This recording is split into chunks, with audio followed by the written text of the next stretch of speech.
ইফতারের জন্য ইফতারি কিনতে গিয়ে খালি হাতে ফিরেছে জামিল মিয়া।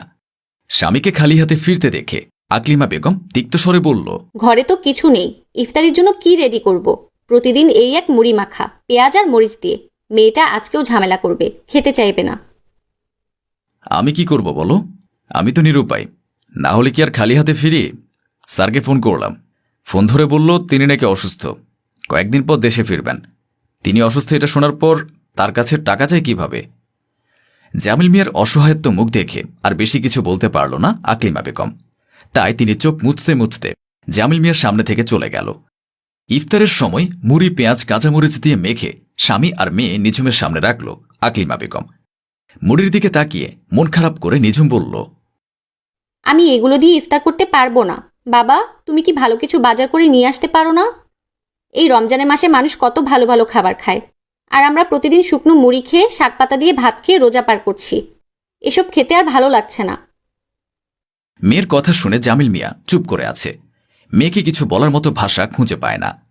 আকলিমা বেগম জামিল মিয়ার মুখের দিকে তাকিয়ে নিঝুমকে ধমক দিয়ে বলল, নিঝুম, তুই তো ছোট না, সবকিছুই বুঝিস।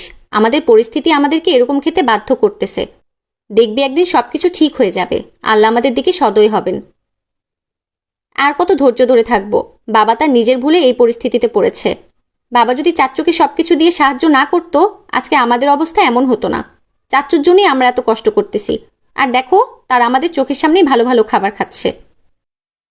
জামিল মিয়া এতক্ষণ চুপ করে মেয়ের কথা শুনলেও এবার তিনি মেয়ের মাথায় হাত বুলিয়ে আদুরে গলায় বললেন, মা, কাউকে উপকার করে খোটা দিতে নেই, আল্লাহ নারাজ হবেন। আমি আমার দায়িত্ব পালন করছি। এখন যদি ওরা আমার সঙ্গে বেমানি করে, করুক, উপর একজন আছে, তিনি সব দেখবেন। জাভেদ আর জাভেদের স্ত্রী ইফতার করছে। তাদের সামনে সাজানো অনেক খাবার এবং ফলমূল। তারা দুজনে এত খাবার খেয়ে শেষ করতে পারছে না। জাভেদ আনিকাকে বলল, শোনো, আমরা দুজন মানুষ এতগুলো খাবার খেয়ে শেষ করতে পারবো না। তুমি কিছু খাবার ভাইয়া ভাবিকে দিয়ে আসো, তারা হয়তো আমাদের মতো ভালো খাবার খেতে পারে না। জাভেদের কথা শুনে আনিকা মুখ ভেঙচি মেরে বলল, তুমি কি চাচ্ছ তোমার ভাই ভাবির কাছে গিয়ে আমি অপমানিত হই? এখন যদি তাদেরকেই খাবার দিতে যাই, তারা বলবে আমরা না খেতে পেরে তাদেরকে খাবার দিতে গিয়েছি। আর তোমার ভাবি তো খুব আত্মসম্মানী লোক। কালকে বললাম, ভাবি আমার কিছু কাপড় ধুয়ে দেন, কাজের মেয়েটা আসছে না। সে আমার দিকে এমনভাবে তাকালো যেন আমাকে গিলে খেয়ে ফেলবে। আচ্ছা, বাদ দাও তাদের কথা। কেন বাদ দেব? শোনো তোমার ভাবি কি বলেছে। বলে, তুমি কি আমাকে কাজের মেয়ে পেয়েছো? তুমি আমার ছোট যা হয়ে কিভাবে আমাকে আদেশ করো? আসলে বেশি বোঝার জন্যই তাদের সংসারের এই অবস্থা। আমিও তো ভাইয়াকে বলেছিলাম, কাজের মেয়েটার বদলে ভাবি যদি আমাদের কাজগুলো করে দিত, মাসে তাদেরকে কিছু টাকা দিতাম, সেটা দিয়ে তারা ভালোভাবে চলতে পারত। ভাইয়া কেয়ারটেকারের চাকরি করে যা ইনকাম করে, তা দিয়ে তো মেয়েটাকে পড়াশোনা করিয়ে সংসার ভালোভাবে চলে না। যাদের ছোট মন মানসিকতা, তাদেরকে তুমি উপকার করতে গেলে উল্টো তোমাকেই আরো দোষী সাব্যস্ত করবে। তাই তাদের ধারে কাছেও যায় না, থাকুক তারা তাদের মতো। হ্যাঁ, এটা ঠিক বলেছ। রাতে বিছানায় শুয়ে এপাশ ওপাশ ফিরছে জামিল মিয়া। চিন্তায় তার ঘুম আসছে না। আকলিমা বেগম সজাগ হয়ে জামিল মিয়াকে বললেন, রাত কটা বাজে? তুমি এখনো ঘুমাওনি? চিন্তায় আমার ঘুম আসছে না। আমাদের একটা মাত্র মেয়ে, মেয়েটাকে রমজান মাসেও ভালো খাওয়ার খাওয়াতে পারছি না। বাবা হিসেবে আমি অযোগ্য। তুমি তোমার ভাইয়ের জন্য অনেক কিছু করেছো। তোমার জমানো টাকা দিয়ে জাবেদ আজকে এত বড় ব্যবসা দাঁড় করিয়েছে। তাকে বলো অন্তত এই রমজান মাসটাতে আমাদের কিছু টাকা দিয়ে সাহায্য করুক। আমরা তো তার কাছে ভিক্ষা চাইছি না, তুমি তার কাছে টাকা পাও, চেয়ে নিতে তোমার লজ্জা কিসের? আমিও এটাই ভাবছিলাম। এতদিন তার কাছে কোনো কিছু চাইনি, সে নিজে ইচ্ছা করেও আমাদের কিছু দেয়নি। এখন চাইতে হবে। প্রতিদিন মেয়েটা এরকম কষ্ট করে খাবার খায়, এটা আমার সহ্য হচ্ছে না। স্যার বিদেশ থেকে কবে আসবেন আর আমাকে বেতন দিবে, সেটার কোনো গ্যারান্টি নেই। ঠিক আছে, এখন ঘুমিয়ে যাও, সকালে জাবেদের সঙ্গে কথা বইলো। সকালে অফিস যাওয়ার জন্য রেডি হচ্ছিল জাভেদ। জামিল মিয়া দরজার সামনে এসে দাঁড়িয়ে বলল, জাভেদ, তোর সাথে কিছু কথা ছিল। কি বলবে বলো? আমি যে বাসে চাকরি করি, সেই বাসার মালিক তার ছেলের কাছে আমেরিকাতে গিয়েছে। তাই আমি রমজান মাসে বেতন পাইনি। খুব কষ্ট করে চলতে হচ্ছে আমাকে। ইফতারে ভালো কিছু আনতে পারি না। নিঝুম কয়েকদিন ধরে খুব রাগ করছে। তুই যদি আমাকে 1010 টাকা দিতি, তাহলে রমজানের কয়েকটা দিন একটু ভালো করে চলতে পারতাম। ভাইয়া, আমার কাছে এখন এত টাকা নেই, সব টাকা আমি ব্যবসায় ইনভেস্ট করে ফেলেছি। তুমি যখন এসেছ 1000 টাকা নাও, বাজার করে নিও। এই দ্রব্যমূল্যের বাজারে 1000 টাকা দিয়ে কি হবে? তোর কাছে টাকা আছে, তুই চাইলে আমাকে 10,000 টাকা দিতে পারিস। আর তোর কাছে টাকাটা তো আমি এমনি এমনি চাচ্ছি না। আমার টাকা দিয়েই কিন্তু তুই ব্যবসা শুরু করেছিলি। এখন আমার এমন পরিস্থিতিতে তুই আমার কাছ থেকে মুখ ফিরিয়ে নিচ্ছিস? তুমি কি আমাকে খোটা দিচ্ছ? বড় ভাই হিসেবে তুমি তোমার দায়িত্ব পালন করেছিলে, এখন সেটার প্রতিদান চাও? আমি যদি বড় ভাই হিসেবে আমার দায়িত্ব পালন করে থাকি, তাহলে তুই আমার ছোট ভাই হিসেবে কেন তোর কর্তব্য পালন করছিস না? এখন কি আমি তোমার পুরো সংসার চালাবো? বলছি তো 1000 টাকা নিয়ে যাও, বাজার করো। তোমার সেটা হবে না, এর বেশি আমি দিতে পারবো না। দুই ভাইয়ের কথার মাঝখানে আনিকা এসে বলল, ভাইয়া 1000 টাকা নিলে নেন, না হলে আসতে পারেন। তুমি আমাকে তাড়িয়ে দিচ্ছ? আসলে তোমাদের মনুষ্যত্ব বলে কিছু নেই।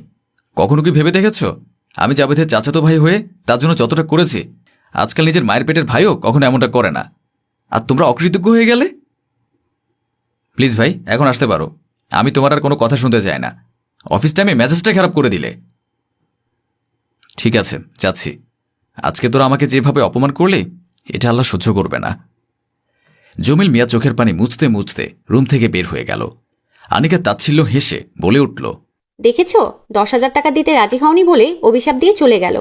তার অভিশাপে কি যে হবে জানা আছে। পরের দিন জামিল মিয়া বাসায় ফিরল হাসি মুখে। এতদিন পর তার বাবার মুখে হাসি দেখল নিঝুম। বাবা, কতদিন পর তোমার মুখে হাসি দেখলাম। তোমার মুখে হাসির কারণটা কি জানতে পারি?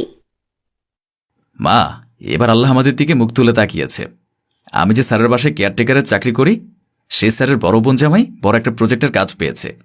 সেখানে দেখাশোনার দায়িত্বটা আমাকে দিয়েছে। আমি তাদের বিশ্বস্ত লোক, এই বিশ্বাসে আমাকে দায়িত্বটা দেওয়া হয়েছে। আর আমার বেতন ধরা হয়েছে 30,000 টাকা। সত্যি বলছো বাবা? আমি কি আমার মায়ের সঙ্গে মিথ্যা বলবো? আর আমার এই মাসের বেতনটা দিয়ে দিয়েছে। এবার বল, কি কি খাবি? বাজার থেকে তোর জন্য সব কিছু নিয়ে আসবো। আকলিমা বেগম রান্নাঘর থেকে বের হতে হতে জিজ্ঞেস করলেন, কি এমন হয়েছে? বাবা মেয়ে এত খুশি কেন? মা, বাবার ভালো একটা চাকরি হয়েছে, বেতন 30,000 টাকা, আর এই মাসের বেতনটাও পেয়েছে। আলহামদুলিল্লাহ। জামিল মিয়ার পরিবারে খুশির জোয়ার বইছে। আর ওইদিকে কয়েকদিনের ব্যবধানে জাবেদের বিজনেস পার্টনার জাবেদের সঙ্গে বেইমানি করেছে। বলতে গেলে জাবেদ এখন পথের ফকির। ব্যাংক লোন কিভাবে পরিশোধ করবে এই ভাবনায় পাগল প্রায় জাবেদ। ড্রয়িং রুমে এদিক সেদিক পাইচারি করছে জাবেদ। জাবেদের এমন পাগলামি দেখে আনিকা বলল, তুমি এত ভেঙে পড়ো না, তোমার কিছু হয়ে গেলে আমার কি হবে? পাপ কখনো বাপকে ছাড়ে না। আমি আমার বড় ভাইয়ের সঙ্গে বেইমানি করেছিলাম, এখন আমার বিজনেস পার্টনার সবুজ আমার সঙ্গে বেইমানি করল। সবুজকে কতটা বিশ্বাস করেছিলাম, ভেবেছিলাম সে আমার মায়ের পেটের ভাইয়ের মতো, তাই সব টাকা তার কাছে দিয়েছিলাম। আর সে আমাকে রাস্তার ফকির বানিয়ে দিল। আসলেই ভাই ভাবির সঙ্গে আমাদের এতটা খারাপ ব্যবহার করা উচিত হয়নি। আমি ভাবতেই পারিনি কখনো আমাদের এমন পরিস্থিতিতে পড়তে হবে। চলো, আমরা এখনই ভাই ভাবির কাছে ক্ষমা চাইব। তাদের সাথে অন্যায় করার জন্যই হয়তো আমাদের এমন শাস্তি পেতে হচ্ছে। জামিল মিয়া আর আকলিমা রুমে বসে গল্প করছিল। আনিকার জাবেদ দরজার সামনে এসে দাঁড়িয়ে বলল, ভাইয়া, ভাবি, আমরা কি রুমে আসতে পারি? আসো আসো, আমাদের রুমে আসতে অনুমতি লাগে নাকি? ভাইয়া, ভাবি, আমাদেরকে আপনারা ক্ষমা করে দেন। আমাদের মতো গরিব মানুষদের কাছে তোমার মতো বড় লোকেরা ক্ষমা চাচ্ছে, অবাক করা বিষয়। ভাইয়া, আমি আমার পাপের শাস্তি পেয়েছি। তুমি আমাকে নিজের ভাইয়ের মতো মানুষ করেছিলে, সবকিছু দিয়ে সাহায্য করেছিলে। তারপরও তোমার সঙ্গে আমি বেইমানি করেছি। আল্লাহ এটা সহ্য করেনি, তাই আজকে আমার অবস্থা এমন হয়েছে। আজকে তোদের অবস্থা এমন হয়েছে বলেই তোরা আমাদের সঙ্গে অন্যায় করেছিস সেটা মনে পড়ছে। না হলে তো কখনোই আমাদের মতো মানুষদের কাছে তোরা আসতি না। আমাকে নিজের ছোট বোন মনে করে ক্ষমা করে দেন। সেদিন আমি আপনার সঙ্গে অনেক খারাপ ব্যবহার করেছিলাম। কষ্ট দেওয়ার আগে ভাবার কথা ছিল, এখন ভেবে আর কি হবে? যাই হোক, তোমাদের শাস্তি তোমরা পেয়েছ, তোমাদের প্রতি আমাদের কোনো অভিযোগ নেই। ভাইয়া, আমরা আবার আগের মতো একসঙ্গে মিলেমিশে থাকব। সেটা কখনো হবে না। প্রতারককে ক্ষমা করা যায়, কিন্তু দ্বিতীয়বার বিশ্বাস করা যায় না। জাভেদ আর আনিকা নিরস মুখে বের হয়ে আসলো জামিল মিয়ার রুম থেকে। কাউকে ঠকিয়ে নিজে বড় হলেও একদিন না একদিন কারো না কারো কাছে ঠকতে হয়। মনে রাখতে হবে, পাপ কখনো পাপকে ছাড়ে না।